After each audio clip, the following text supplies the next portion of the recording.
Now, what if I have a new department that I want to add to this? A new department, let's say I have a new department called, let's say, uh,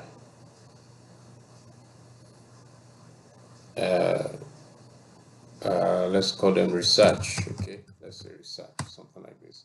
Okay, let me just copy this table, use it as an example, and I change the name to research. Okay, and then I have, let's say I have 3 people working in research. Okay, so I have Sunday Olaoye is 31, is manager there and is male. I have Bimpe Falomo, she's 27, she's an associate and she's female. Okay, and then I have Aisha Bello. Okay, she's 29 and she's also an associate, something like this, and she's female. Okay, so how do I bring that into my new table? So what I'll do is I have to load this also into my query. So easily I'll just can just save this and just say data from table, from this table. Okay, once I say from table, you can see research is also added to the new table.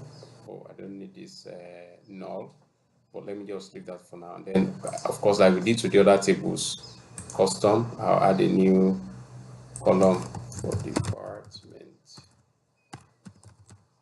And I'll say research. Okay, and I'll say okay. All right, that's it.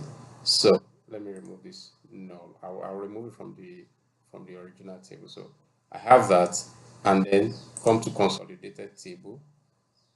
I'll change this to source, and then I come to source here in the list of steps here. Click on this settings button, and then I'll just add research to it. You can also change the order. Like you can change the order top down. You can rearrange them as you may like, and then I'll say okay. Once I do that, I'll say load to. I don't want to load research into this workbook, so I just say only create connection, and then okay. All right. So if I come to my query here, research is there waiting for me. Okay, so to remove this last row, I can remove from the original data set. Just delete rows. Okay, save it, and then I'll come back here and refresh, and that's it. So that's how you do that with Power Query.